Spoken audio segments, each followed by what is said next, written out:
Hey guys, happy Monday. Hope everybody's doing well out there today. Last week I released a video talking about home server security, and as a result of that, several people asked me to talk more about Cloudflare. So that's what we're going to talk about in this video. We're going to talk about kind of setting up Cloudflare. We're going to talk a little bit about domains and pointing a domain, but then we're going to kind of jump into Cloudflare a little bit and talk about some of the different things that Cloudflare offers. So let's just keep the intro here super short and jump over to my desktop. So here we are on my desktop. This is actually Porkbun, not Cloudflare. And the reason I'm bringing up Porkbun is because the first thing you're going to have to do if you want to point a domain to your server, especially if you want your own domain, is you're going to have to buy your own domain from someone. And I've been using Porkbun for a couple of years now for a number of reasons. They're a great bunch of people there. Their domains are cheap, and they offer domain privacy at no additional charge. Like I've mentioned before, when you buy a domain from a lot of other places, where I'm not going to mention any names, but when you buy domains from most places, you obviously have to give your name, address, phone number, email address, all of that kind of stuff. And that domain provider then passes all of that information along to just be open, free information for whoever wants to look up the contact information for your domain.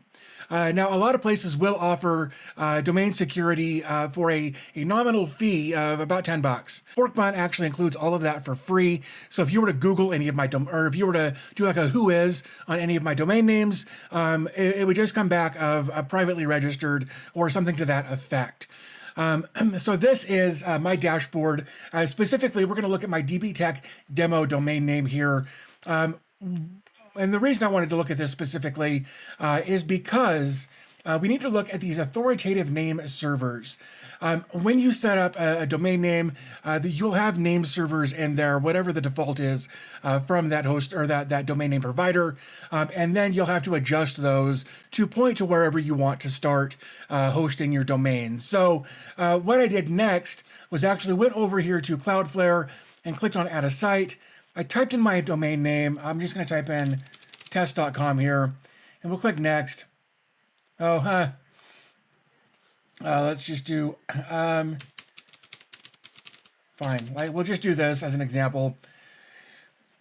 And then in here, this is on Cloudflare. Now you've got the option to choose from a few different pricing options here. Now, the reality is all of the stuff I've ever done on Cloudflare for all of my security, whether it was home servers or actual websites that are out in the wild that get tons of views every day, whether it's my personal websites or websites that I built for other people or companies, they all use Cloudflare. I insist on it anytime I build a website for someone or myself. So I'm just going to use the free plan here. Then we'll go to confirm. So right now it's going to query the DNS records for that domain. I don't even know if this domain exists. It looks like it does. And this is, holy cow, all of the DNS settings that domain has set up for it. At this point, we would click, well, we could actually go in here and modify some of these as we needed to. But basically, what we would do is click continue. And right here, it says, hey, here are your current name servers. Here are the name servers you need to replace. So you would take name server 1 and name server 2, and you'd copy these. You go back over your domain provider, edit the name servers here, and then just paste those two lines in there. So you'd have garrett.ns.cloudflare.com right here for the first line, and then Mickey for the second line. And that's how you would update the name servers for your domain name wherever you purchased it. So once that's done, you scroll down, click done, and then it will ask, how do you want to set up your SSL? Now, to start with, I encourage you to set flexible because you're not going to have any SSLs or anything set up on your home server just yet. We're going to get to that in future videos. But for right now, you're not going to have any SSL set up, so you just want to set this to flexible. This always use HTTPS. Once we get a domain set up or an application set up and a domain pointed, then we can go ahead and change that. But for right now, we're going to leave that off. Same thing with all this. We can just leave this all alone for now and just click done. And now you've got the opportunity here just to say, hey, I've done this. Go ahead and recheck. Make sure my DNS is set up the way it's supposed to be. And that's all there is to actually pointing a domain to Cloudflare. So the thing about it is sometimes the changing of DNS settings from a domain name provider can take anywhere from literally just a couple of minutes to like 48 hours. Now, I will say if you've got a reputable domain provider like GoDaddy or Porkbun, it will happen much faster than if you bought it from a reseller who lives down the block, who isn't doing much of anything. So just know that it can take some time for your DNS settings to propagate. So once you've got that done, then what we can do is come over here and we're going to take a look at this right here. Now, this is the dashboard. Once you've had your domain name set up for a little while, then you can actually come in here and start seeing how many visitors you've had in the last 24 hours or 7 days or 30 days even. Now, this is a domain name I haven't touched in a while, but it's out in the wild, so people are trying to hit it constantly. So here you can just kind of see the basic information as far as visitors, requests, how much of it was cached, how much data was saved, that sort of thing. So let's see, that's basically analytics here. Here's some more information over the last week. You can kind of get a better idea of, cached versus uncached. We can scroll down, we can actually see web traffic from all over the world. If we kind of zoom out here, we can see really it's just four main, really three main locations: US, France, Poland, Switzerland. There's some others in there, it looks like, but not enough to really be worried about it. And then if you want to pimp them out a little bit, you can say, hey, Cloudflare saved me 89 kilobytes in the last month. Obviously, I haven't used this domain in quite a while, though. But it'll say, hey, there was this many SSL requests and how many attacks they blocked. So some good data in there as well. Security here. This just kind of gives you a general overview of security as far as threats in the last week, top country where the threats came from. You can break it down by region. Performance, if we come over here, we can see which version of HTTP. We've got either version 1.1 or 2. I think I read something that version 3 is coming out here relatively soon. So that's something that probably won't matter to most home server enthusiasts, but it's there. Geography, again, nothing real important in there. And then DNS. Response codes, you're going to have, there we go. So basically, NX domain or no error.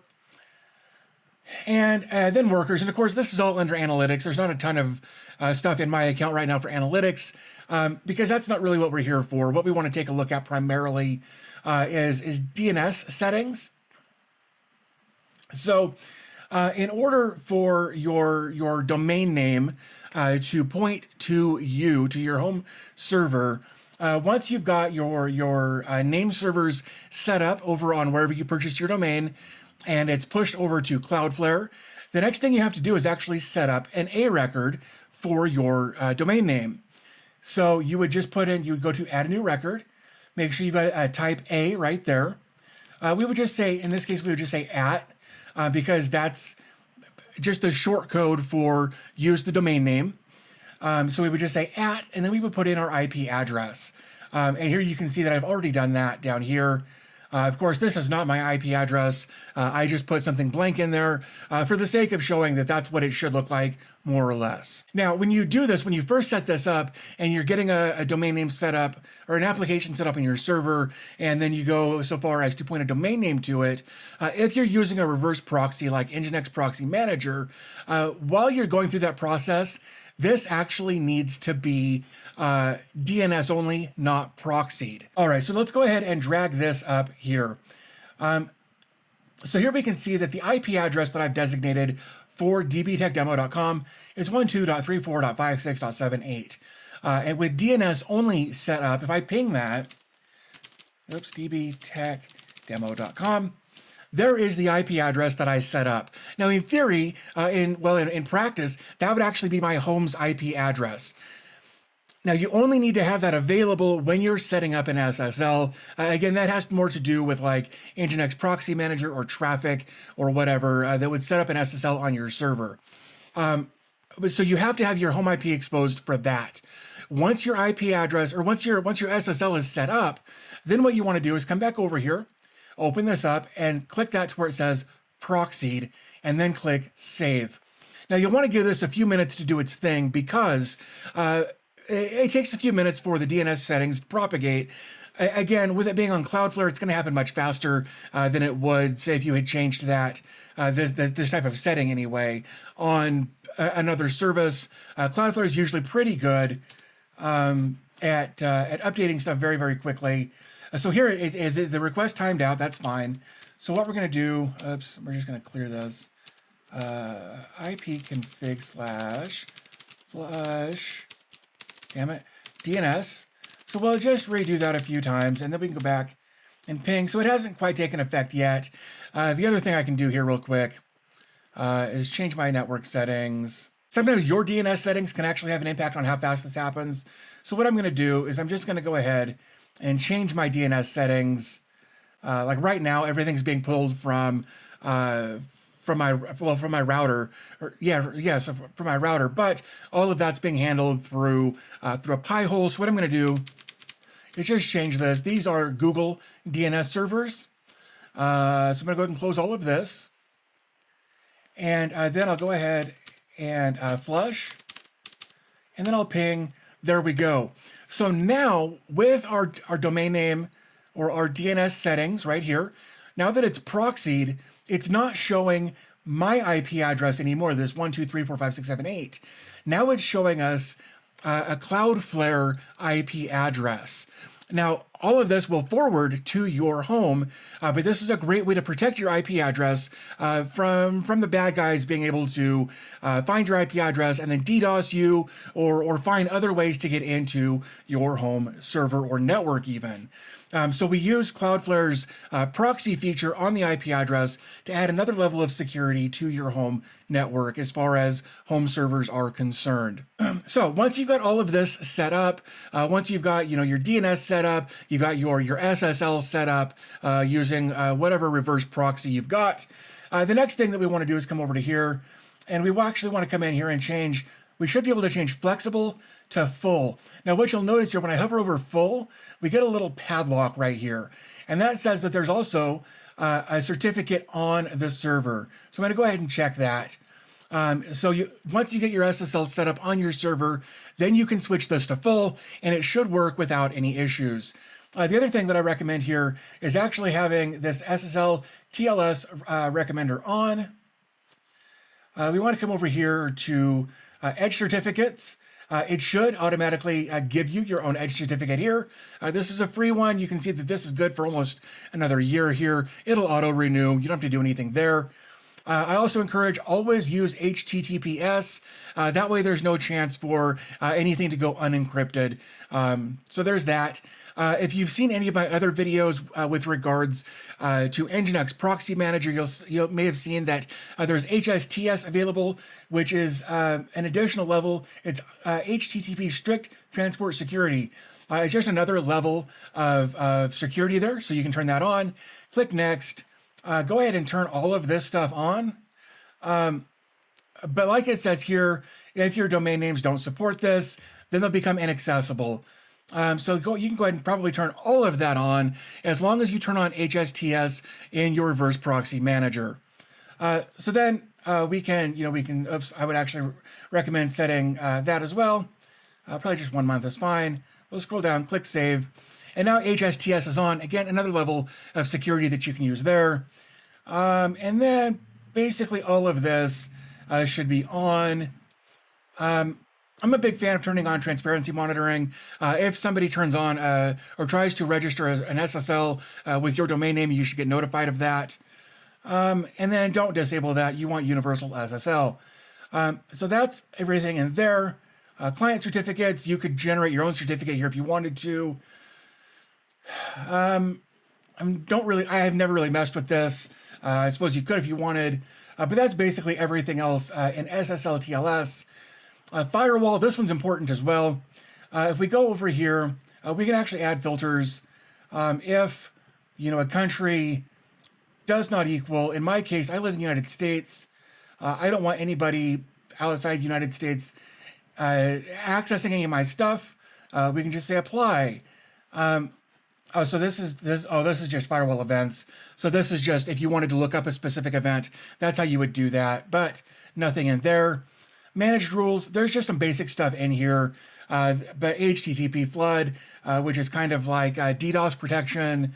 Same with all of these is HTTP, UDP, TCP, and then it also in the error-based detection. Also will be kind of a DDoS protection. DDoS is distributed denial of service. Basically, somebody might infect 10,000 computers with a little bot and a virus, and then they can press go on their computer and have all 10,000 of those bots attack a single location all at once. So all of the IPs out there would look like they're attacking, not this one guy. It's kind of a crap thing that people do, but Cloudflare has DDoS protection enabled by default, even on the free accounts. So we definitely like that they've got that. The other thing that we like to do, if we come over here to firewall rules, I'm going to just create a rule here. I'm going to say other countries. And then, again, here's what we'll do. We'll just say country does not equal United States, and we'll click add, and then we can say, darn it, let's change that and change that. So we can say we can be granular about if the country equals this and the IP address equals this, then do this. Or we can say if the country doesn't equal United States, or let's see, known bots. That's another good one that I like to have on. And you say, or IP address, if you're getting hit by somebody, a specific IP address over and over and over again, you can put in their IP address. I'm going to change that up like that. So then you can block specific IP addresses that way. And then you can say block, allow, CAPTCHA, challenge them, bypass, whatever. We're going to say block, and we'll just say deploy.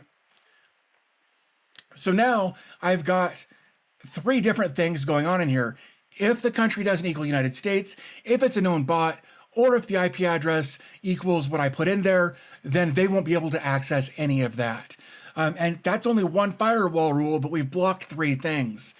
So you can go ahead and have up to 5 firewall rules on the free plan there. There are additional things under, like if we look at tools, you can do additional things here with IP addresses if you wanted to do that, but that's kind of up to you. You can enable rate limiting if you're getting spammed by somebody. You can do that. You can block specific user agents. If somebody's trying to use an old version of a browser that's got a hack built into it, you can block certain browser agents. Zone lockdowns, you can do that. Of course, you're going to have to upgrade to Pro for that one. What else? Access, let's see. Oh, this is for VPNs. This is remote access stuff. Because of COVID, they did this. Speed, nope, nothing there because I don't have that website pointed anywhere. Caching, again, this is going to be more for hosting a regular website. But again, you got to upgrade your plan for that to work. Workers, I've never actually done much with this, so I'm not even going to try to speak on it. Page rules, you can have up to 3 page rules, but if you wanted to block, let's say you were hosting a WordPress website and you wanted to block the back end, you could put in a page rule to block, /WP admin, and it would keep people out of the back end of your website. That pretty much covers that. Network, use HTTP2. So here's that HTTP3 that I talked about. We could turn that on if we wanted to. Not much going on in here. WebSockets, onion routing. That's more Tor stuff, which is great for anonymity to a certain degree. You can manage upload sizes, but a lot of some of this other stuff does require a higher account. So Pro, Business, whatever. Argo, they charge you for Argo, so I've never actually messed with it at all. So overall, that kind of covers the basics of the security that I use, or the reason I use Cloudflare is for the IP address proxying, for the DDoS protection, for the rate limiting, for all of the other security that they offer. And again, this is all in the free package. You could upgrade to a different package and get more features, but if you're just trying to get started out and seeing if hosting for yourself is what you want to do, check out their free package. They don't know I've even made this video. I've not been in communication with them at all, but this is why I use them for both my home server stuff as well as all of my websites that are out there, just because it's an extra level of security at no additional cost. So I hope you found this video helpful. If you did, do me a favor, give the video a thumbs up. It would help me out a bunch. Also, if you've got questions, I'd love to know what those questions are. I might be able to answer them or refer you to someplace that might be able to answer them. So leave all your questions or thoughts, ideas, comments, whatever, in the comment section down below. I did want to give a big shout out to my patrons. You guys have been a huge help to me, just with paying extra bills, that sort of thing. So thank you guys. If you guys want to become a patron, if you're not already, I will have a link to that in the description down below, where there's a few different levels where you can subscribe. But I think that pretty much wraps up everything. So again, thanks to everybody for watching. I do appreciate that. So as always, thanks for your time. I always appreciate your support, and I'll talk to you in the next video.